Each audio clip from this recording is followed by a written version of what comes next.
Hey there, everyone. Welcome back to Oh Brother Comics. Today, we are doing a little bit of a different change. We have been taking your guys' feedback and looking to kind of tweak our videos so that we can bring you a product that you guys are really interested in. So, normally we do our weekly 10 review. So, we're going to kind of tweak that a bit, and now we're going to call it the 10 in 10, where Nick, Matt, and myself go ahead and choose 10 books from the weekly release, and we go ahead and review them in 10 minutes or less. That way it's a little bit more digestible for you guys and we can get through the books quicker. So let me be the first to welcome you to the first 10 in 10. Let's get to it.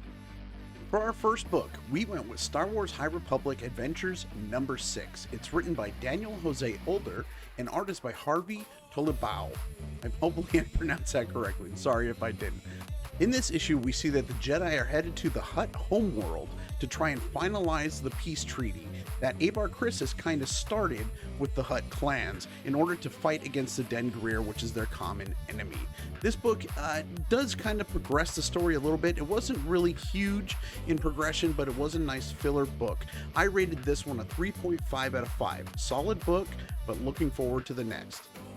All right, first up for me is Mom, Mother of Madness number 1. This is by Image Comics, written by Emilia Clarke and Marguerite Bennett, and illustrated by Layla Lays. Now, in this issue, the writing was very good. The illustrations are great. It was a little confusing at some points. There was just too much detail in some spots and not enough detail in others.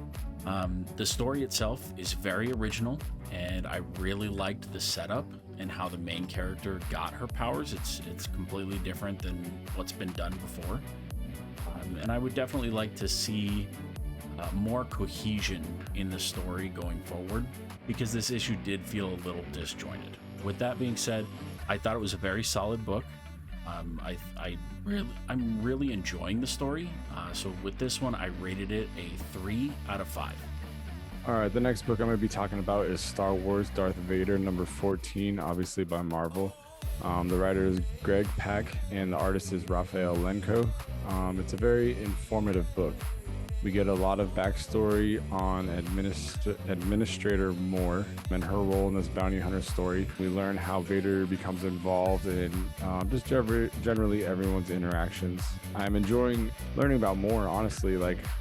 She's always just been kind of that, character on the shoulder of Palpatine, and it's kind of cool to see a little bit more depth to her. I'm actually really enjoying it. Having said that, I can't wait to see how this all explodes. It's going to be extremely volatile.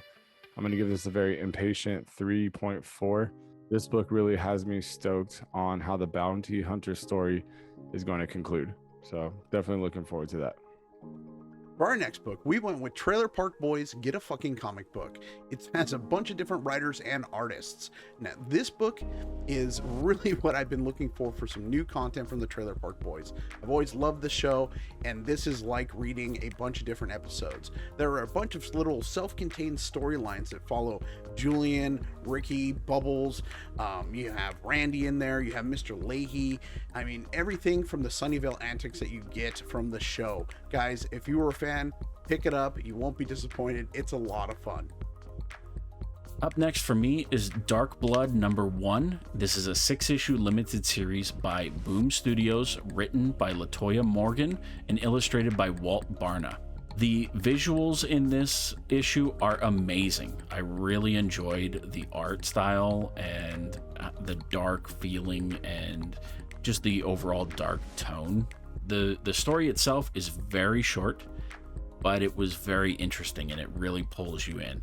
So there's not a whole lot of dialogue, but the writer still did an amazing job at conveying the deep feelings and really sets the tone for the story going forward.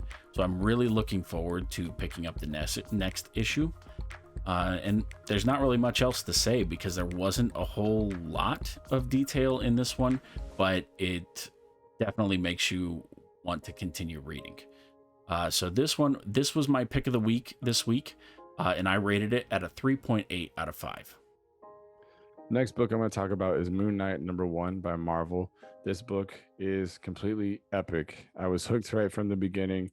Moon Knight is a total badass, plain and simple. If you're looking to get into Moon Knight before Disney releases the new series, this is the perfect book to start on.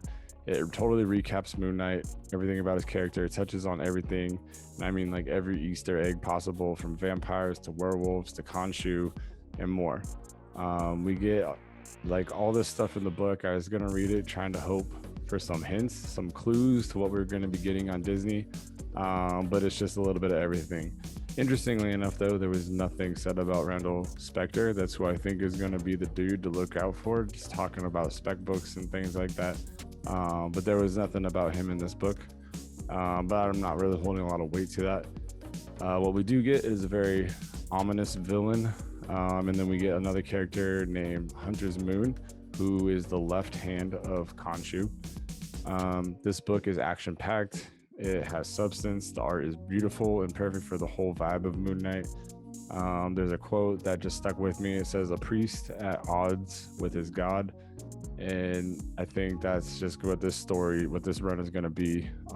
It's absolutely amazing. Very much enjoy it. It's a very promising 4/4, and it is actually my pick of the week. I'm so excited for this run. The characters are so well done. It is an amazing book, and the story is going to be great. For our next book, we went with Power Rangers number 9. It's written by Ryan Perot and art is by Francesco Mortarino. This book just continues on where we left off. We see the Omega Rangers still working with Draken, and they're really trying to find a way to beat the Inferials. It is just a filler issue, so nothing too much going on. I rated it a 3.5 out of 5, and I am always looking forward to the next issues. Finally, for me, I have Thor Annual Infinite Destinies number 1 by Marvel Comics, written and illustrated by Aaron Kuder. So I really liked the visuals, but I found the story kind of lacking. It started out great. There was a lot of detail. The setup to the story was perfect, but the climax, the main battle of the story, was over very, very quickly. And I thought it was just way too quick. There was not any struggle there. Thor didn't really have to do much of anything, just pretty much woke up and battle was done after 2 or 3 lines. So for me, the story fell kind of flat. So yeah, with this one, I rated it a 2.8 out of 5. All right, the next book I'll be talking about is Jupiter's Legacy, Requiem number 2 by Image. The writer is Mark Millar, of course, and the artist is Tommy Lee Edwards. Normally, I don't like to, like I just did Jupiter's Legacy, Requiem number 1. I don't like reviewing books, especially in a consecutive order, but I've just been so excited for this book to come out. I could not help myself, so I went back to it. And once again, it's just another great book.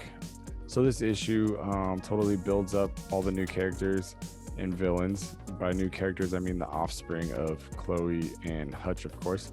It's really cool. And like, of course, I love the drama between Jason and Otto. Like, they're 2 very big heavy hitters, and that's going to be really cool to see unfold. It was another very strong issue. I'm going to give it a very delighted 3.9.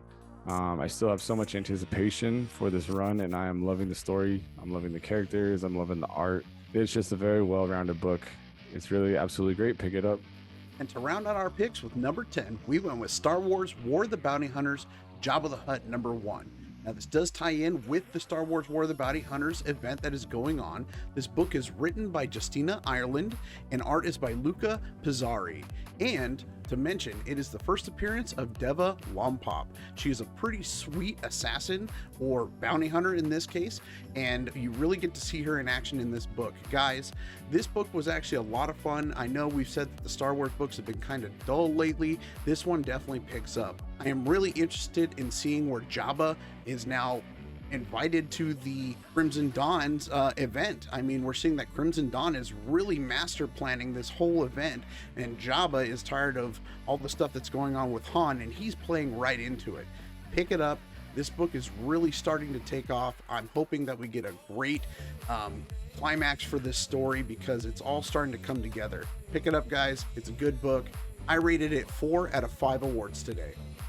Well, that does it for this first episode of the 10 and 10. I hope you guys enjoyed some of the changes, and if you'd like to have some of the books that you're interested in reviewed, go ahead and leave a comment down below. Maybe we'll throw it on the next 10 and 10. Well, all right, guys, till next time, I'll catch you later.